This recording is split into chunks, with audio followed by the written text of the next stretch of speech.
आज हम बात करेंगे कि क्यूटिकल होती है जो इंसेक्ट्स के अंदर आउटर कवरिंग, जिसे हम क्यूटिकल के नाम से जानते हैं, जो कि काइटिन की बनी हुई होती है।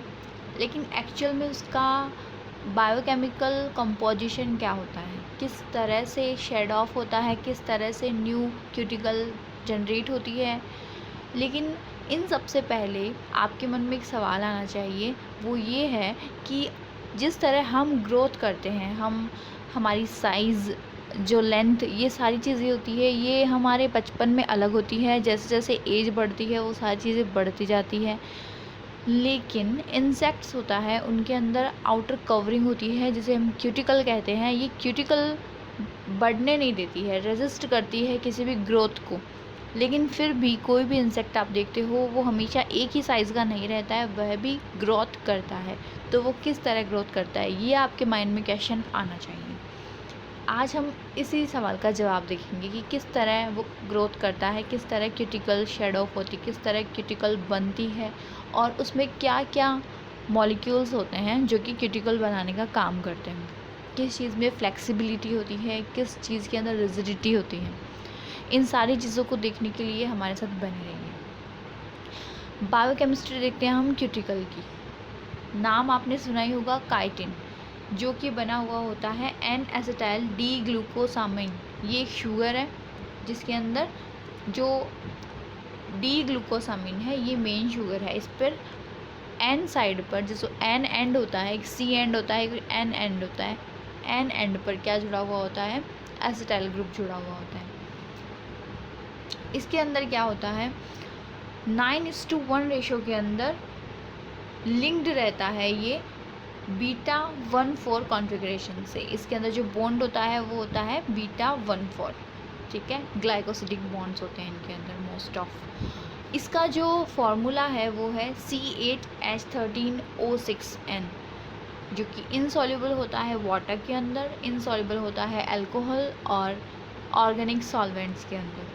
जो काइटिन होता है वो कभी भी अपनी प्योर फॉर्म में नहीं रहता है, क्योंकि आपको पता है काइटिन होता है वो बहुत ज़्यादा रिजिड होता है। तो इस वजह से इसके अंदर अलग अलग प्रोटीन मिक्सअप होते हैं।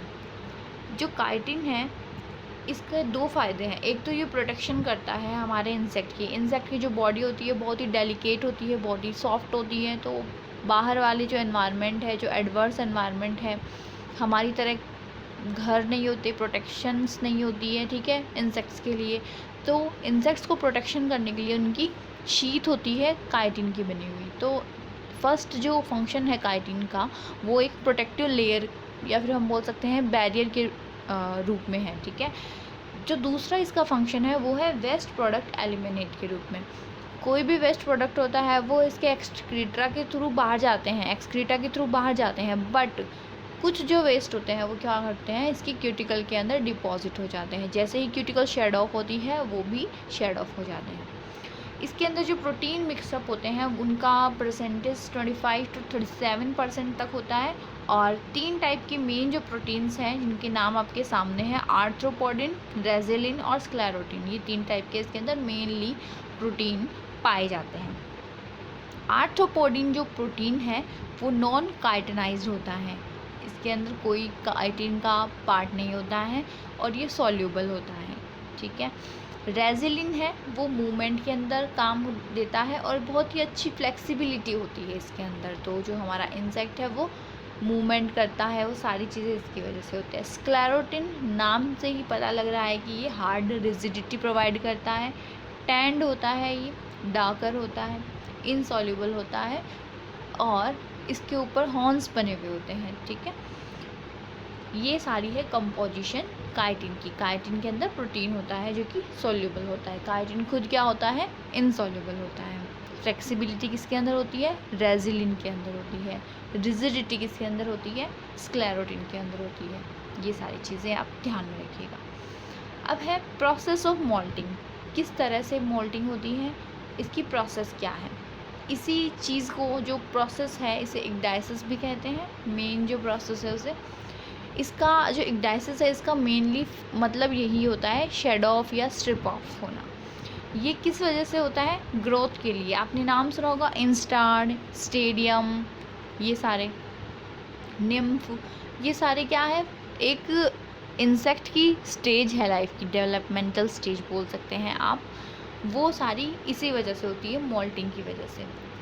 ये ग्रोथ के लिए ज़रूरी होती है। और ये क्या करती है, जो एक्सोस्केलेटन होता है, हमने अभी बात की, क्यूटिकल रिजिड होती है, वो ग्रोथ नहीं करने देती है। तो जब वो हटेगी तभी तो ग्रोथ होगी ना।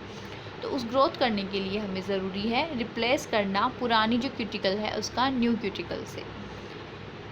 कंट्रोल किसके थ्रू होता है, ये हार्मोन्स के थ्रू। आपने हार्मोन्स के नाम सुनेंगे, इक्डायसोन, जुवेनाइल हार्मोन, ये सारे हार्मोन हेल्प करते हैं इक्डाइसिस के अंदर।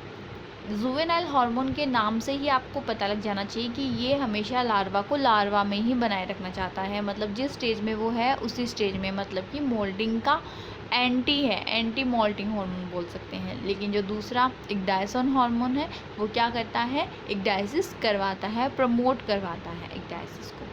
इसमें 3 मेन जो स्टेप्स होते हैं मोल्टिंग के, वो आप याद रखिएगा, एपोलाइसिस, इक्डाइसिस एंड स्क्लेरोटाइजेशन। जो इक्डायसोन हार्मोन है वो रिलीज़ होता है हीमोलिम्फ के अंदर, जिसके थ्रू एपोलाइसिस की जो मैकेनिज़्म है वो स्टार्ट होती है।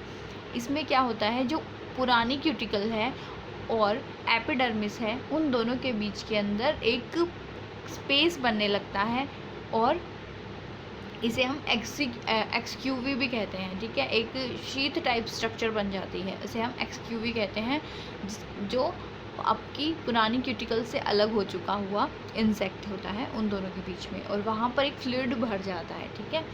सेकंड है इक्डाइसिस। इक्डाइसिस में क्या होता है, पुरानी क्यूटिकल है वो टूटने लगती है, स्प्लिट होने लगती है बीच में से लेकर, ठीक है, और जो थोरेक्स के साइड तक होने लगती है पूरी, तो ये पूरी स्प्लिट ऑफ हो जाएगी। इस जगह से निकले हुए जो इंसेक्ट को हम क्या कहते हैं, फेरेट कहते हैं।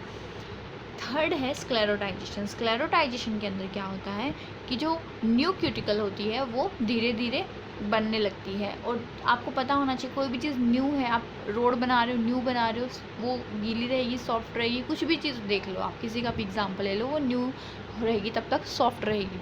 1 घंटे बाद में क्यूटिकल थोड़ी रिजिड होने लगेगी, हार्डन होने लगेगी, डार्कन होने लगेगी, इसके अंदर टैनिंग होने लगेगी। सीमेंट लेयर की वजह से इसके अंदर थोड़ा रिजिडिटी आने लगती है और मोस्ट ऑफ इसके अंदर ओक्यूनॉन आने लगते हैं, ठीक है, जिसकी वजह से इसको कलर और रिजिडिटी मिलने लगती है। नीचे आप डायग्राम में देख सकते हैं कि इसके अंदर नॉर्मल क्यूटिकल आपको दिख रही है, जिसके अंदर प्रो क्यूटिकल देख सकते हैं, सिक्रेटरी पोर्स देख सकते हैं। सिक्रेटरी पोर्स का काम क्या होता है, क्यूटिकल को सिक्रीट करना। ये नॉर्मल है, फर्स्ट है। जो सेकंड के अंदर क्या होने लग गया है, ये हो गई है अलग, जो ऊपर वाली क्यूटिकल है वो हो गई है अलग, और नीचे इसके अंदर मोल्टिंग जेल भर गया है, ठीक है। अब क्या होगा, नीचे की तरफ जो एपिडर्मिस है वो वापस जो अपना सिक्रेटरी पोर है उसके थ्रू क्या करने लगेगी, नई क्यूटिकल सिक्रीट करने लगेगी। नई क्यूटिकल सिक्रीट करने की वजह से क्या होगा, वो सॉफ्ट होगी और धीरे धीरे हार्डन होने लगेगी। तब तक हमारी जो पुरानी क्यूटिकल है उसमें स्प्लिटिंग होने लगेगी, ठीक है। इन इंसेक्ट्स को हम 2 क्लासेस में बांट सकते हैं, 2 ग्रुप्स में बोल सकते हैं, बांट सकते हैं, एंडोटेरिगोट्स और एक्सोटेरिगोट्स। विंग्स के आधार पर है ये डिवीज़न। और जो एंडोटेरिगोट्स होते हैं, इनके अंदर जो मोल्टिंग से जो अवस्था बनती है, जो स्टेज बनती है इंसेक्ट की, उसे हम इंस्टार या स्टेडियम कहते हैं, याद रखना, एंडोटेरिगोट्स। और एक्सोटेरिगोट्स के अंदर हम इसे निम्फ कहते हैं।